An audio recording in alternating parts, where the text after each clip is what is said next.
Assalamualaikum warahmatullahi wabarakatuh. Sebelumnya perkenalkan kami dari kelompok 9.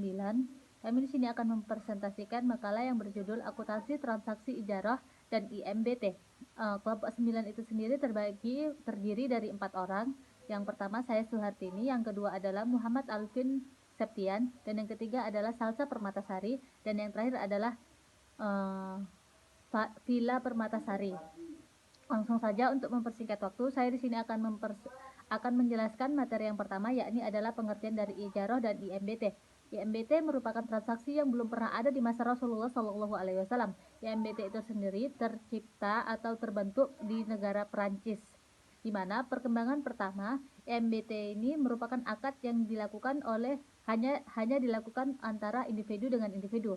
Selanjutnya berkembang kembali dan dengan berkembangnya zaman, maka IMBT ini berkembang dari individu dengan individu menuju pabrik dengan pabrik, ataupun pabrik dengan individu. Pabrik di kota Inggris yang pertama kali melakukan akad transaksi ijarah ini merupakan pabrik Sanjar, di mana pabrik ini berdiri dalam bidang persediaan alat-alat jahit.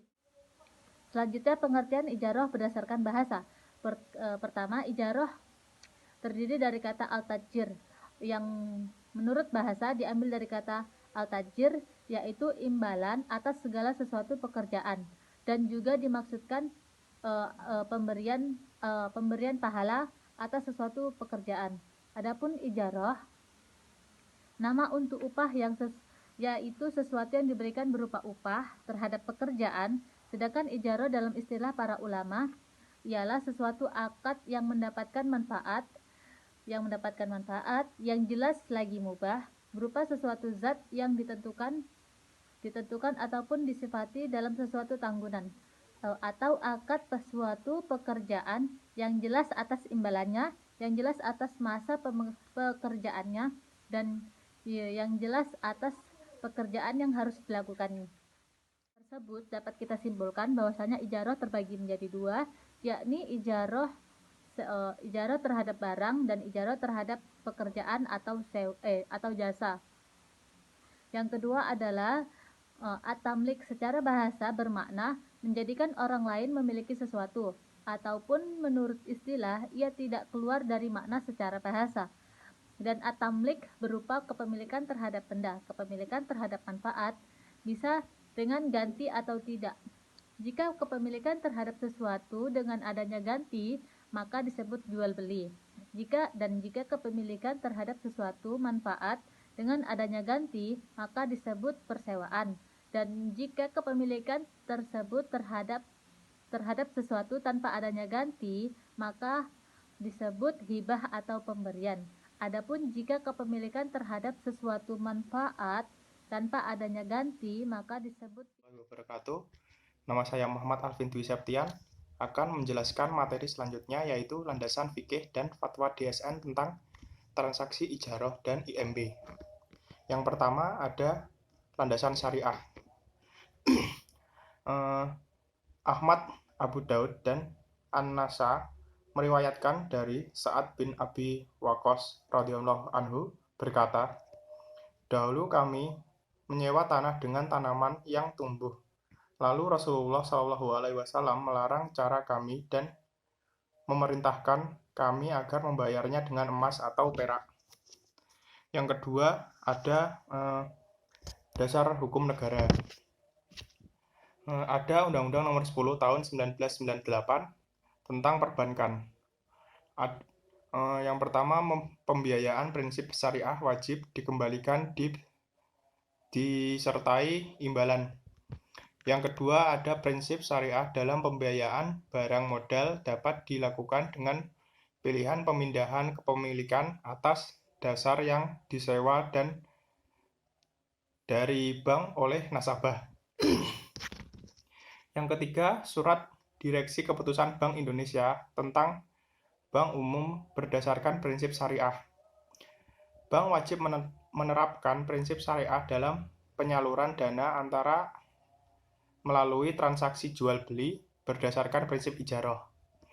Yang keempat atau yang terakhir ada fatwa DSN nomor 27 28 Maret 2002. Harus melaksanakan ijarah dulu. Akad pemindahan kepemilikan hanya dapat dilakukan setelah masa ijarah selesai. Saya Sasa Fariska. Di sini saya akan melanjutkan materi yang C dari Standar Akuntansi Keuangan Transaksi Ijarah dan IMBT. Menurut PSAK 107 mengatur pengakuan, pengukuran, penyajian, dan pengungkapan transaksi ijarah. Ijarah adalah akad pemindahan hak guna atau manfaat atas satu aset dalam satu waktu tertentu dengan pembayaran sewa atau ujroh tanpa diikuti dengan pemindahan. Aset ijarah adalah aset baik berwujud maupun tidak berwujud yang atas manfaat disewakan. Menurut PSAK 107 memberikan pengaturan akuntansi baik dari sisi pemilik atau mujri dan penyewaan atau. Perkenalkan, nama saya Vina Parmadasari. Di sini saya akan menjelaskan subbab keempat dan subbab kelima, yaitu pedoman pencatatan dan pelaporan akuntansi transaksi ijarah dan IMBT, dan aplikasi akuntansi transaksi ijarah dan IMBT. Yang pertama adalah pedoman pencatatan dan pelaporan akuntansi transaksi ijarah dan IMBT. Untuk yang pertama, pengakuan dan pengukuran akuntansi ijarah. Di sini bank sebagai pemilik objek sewa atau muajir atau lesser. Yang pertama, aktivitas yang dijadikan sebagai objek ijarah diakui sebesar harga perolehan. Yang kedua, objek ijarah disusutkan sesuai kebijakan penyusutan aktivitas jenis. Sedangkan objek sewa dalam ijarah Montahiyar, Bitamlik atau MBT disusutkan sesuai masa sewa. Kemudian untuk penulisan jurnalnya, untuk biaya perolehan pada akuntansi pemilik, objek ijarah diakui pada saat objek ijarah diperoleh sebesar biaya perolehan, maka jurnalnya aset ijarah pada debit, kas atau utang pada kredit. Kemudian yang kedua, penyusutan dan amortisasi. Objek ijarah disusutkan atau diamortisasi jika berupa aset yang dapat disusutkan atau diamortisasi sesuai dengan kebijakan penyusutan atau amortisasi untuk aset jenis selama umur manfaatnya atau umur ekonomisnya. Kemudian kebijakan penyusutan tersebut dipilih harus mencerminkan pada konsumsi yang diharapkan dari manfaat ekonomi di masa depan, yaitu manfaat dari objek ijarah tersebut. Kemudian ada pendapatan sewa. Antara bank dan Tuan Zaki, harga sewa rukonya 30 juta per tahun untuk jangka waktu 5 bulan dan pembayarannya dilakukan secara mengangsur dengan angsuran per bulan setiap tanggal 2 sebesar 2.500.000. Maka jurnal transaksi saat pembayarannya, kas pada debit sebesar 2.500.000 dan pendapatan ujroh dari hasil sewanya itu sebesar 2.500.000 pada kredit. Untuk jurnalnya, kas atau piutang usaha pada debit dan pendapatan sewa pada kredit. Jika terjadi perbaikan objek pada objek ijarah, maka penulisan jurnalnya biaya perbaikan sebesar berapa pada debit dan kas atau utang perlengkapan pada kredit. Perpindahan kepemilikan. Pada saat perpindahan kepemilikan objek ijarah dari pemilik kepada penyewa dalam ijarah Montahiyar Bitamlik dengan cara hibah, maka jumlah tercatat objek ijarah diakui sebagai beban. Maka jurnalnya beban ijarah pada debit, akumulasi penyusutan pada debit, dan aset ijarah pada kredit. Kemudian penjualan sebelum berakhirnya masa sebesar sisa cicilan sewa atau jumlah yang disepakati, maka selisih antara harga jual dan jumlah yang tercatat sebagai objek ijarah dapat diakui sebagai keuntungan atau kerugian. Maka jurnalnya untuk hal tersebut, kas atau piutang pada debit, akumulasi penyusutan pada debit, kerugian pada debit, aset ijarah atau keuntungan pada kredit.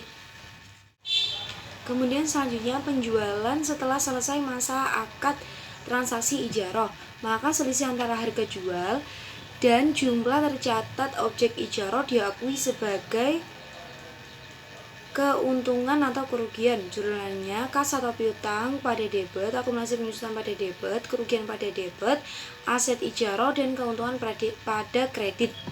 Penjualan objek ijarah secara bertahap, maka selisih harga jual dan jumlah tercatat sebagai objek ijarah yang telah dijual dan diakui sebagai keuntungan atau kerugian, maka jurnalnya kas atau piutang, akumulasi penyusutan pada debit, kerugian pada debit, aset, keuntungan pada kredit.